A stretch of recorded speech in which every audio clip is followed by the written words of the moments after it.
مجھے کہ رمضان کیسا ہے برس رہی اب نعمت رمضان ایسا ہے.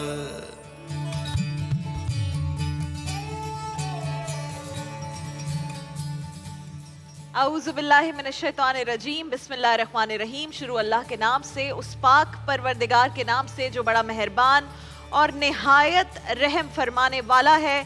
السلام علیکم سے آغاز ہوتا ہے ہماری گریٹنگز کا. میں نے پہلے بھی آپ سے ذکر کیا کہ اسلام میں ایک ہی آفیشیل گریٹنگ ہے اور وہ ہے السلام علیکم ورحمۃ اللہ وبرکاتہ. اور اس کے بعد آپ کہہ سکتے ہیں رمضان مبارک، اور آج تو یہ بھی کہا جا سکتا ہے کہ جمعہ بہت بہت مبارک. میرے پروردگار نے اتنے تحفے دیے ہیں ہمیں اس ماہ مبارک میں کہ کبھی رحمتوں کا پورا عشرہ دے دیا، کبھی جہنم کی آگ سے نجات کا پورا عشرہ دے دیا، مغفرت کا پورا عشرہ دے دیا، اور پھر ناظرین کرام ہمیں بار بار جمعے کا دن نصیب ہوتا ہے.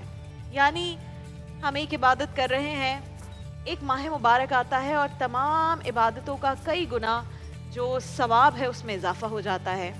پھر اس میں ایک اور بابرکت دن آ جاتا ہے یعنی جمعے کا دن، اور وہ ایسا دن جس میں کہا گیا ہے کہ ایک ساتھ یعنی ایک مومنٹ ایسا ہوتا ہے، اور وہ یہ اللہ تبارک و تعالیٰ کسی ایک مومنٹ کے حوالے سے تو ہمیں کہیں میں سمجھتی ہوں روک نہیں سکتے. وہ مومنٹس کتنے ہوں گے جمعہ مبارک کے اندر جس میں جو جائز دعا آپ دل میں کر رہے ہیں آپ کے لبوں پر آ رہی ہے.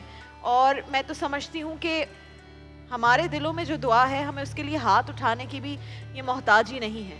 اللہ تبارک و تعالیٰ ہماری ہر چیز سے واقف ہے.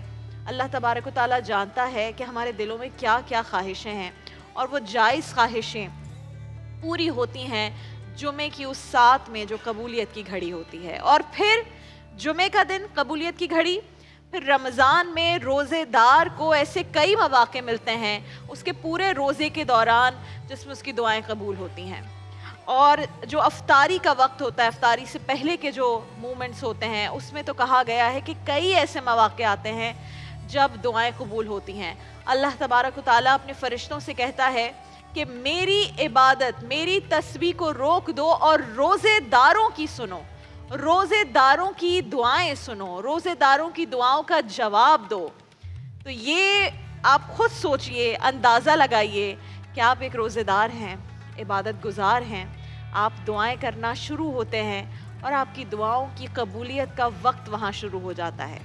اور پھر یہ تو بالکل ہی آسان الفاظ میں کہہ دیا کہ اگر کوئی دعا قبول نہیں ہوتی تو آپ کو اس کا بھی اجر ملتا ہے. یعنی اگر اللہ تبارک و تعالیٰ آپ کی کوئی جائز مراد کسی بھی وجہ سے وہ قبول نہیں ہو رہی ہے تو اس کا بھی آپ کو اجر ملے گا. یعنی کوئی بھی سوال لے کر آپ بارگاہ الہی میں حاضر ہو جائیں، ایسا نہیں ہو سکتا کہ آپ خالی ہاتھ لوٹ جائیں، ایسا ممکن ہی نہیں ہے. ناظرین آج کے موضوع پر آ جاتے ہیں. آج کا جو ہمارا موضوع ہے وہ ہے اسلام اور حکمران. جب اسلام اس دنیا میں نہیں آیا تھا، جب لوگوں نے کلمہ نہیں پڑھا تھا، جب رسول اللہ صلی اللہ علیہ وآلہ وسلم کا پیغام عام نہیں ہوا تھا، تو اس سے پہلے آپ کسی بھی کتاب میں پڑھ لیجئے، کہیں بھی پڑھ لیجئے، ایک صورتحال پوری دنیا کی ایسی تھی کہ آپس میں سب گتھم گتھا ہوتے تھے، کسی ایک بات پر متفق نہیں ہوتے تھے. جو حکمران تھے وہ ظالم تھے، جو رعایا ہوتی تھی، جو عوام تھی، اس پر ظلم ڈھایا جاتا تھا. کوئی یہ بتانے والا نہیں تھا کہ اپنے غلاموں سے کس طرح کا رویہ رکھنا ہے، اپنی عورتوں سے کس طرح کا رویہ رکھنا ہے، گھر میں بیٹی پیدا ہو جائے تو وہ رحمت ہے. یہ وہ ساری باتیں ہیں جس کا کسی نے بتایا ہی نہیں. یہ بتایا ہی نہیں گیا کہ جب آپ شادی کریں تو اپنی عورت کے ساتھ، اپنی اہلیہ کے ساتھ آپ نے کس طرح کا سلوک برتنا ہے. اگر ایک شادی سے زیادہ شادیاں ہیں تو آپ نے برابری کس طرح سے کرنی ہے. اولاد کے ماں باپ پر حقوق، فرائض، یہ وہ سارے معاملات تھے جس پر کوئی کان نہیں دھرتا تھا.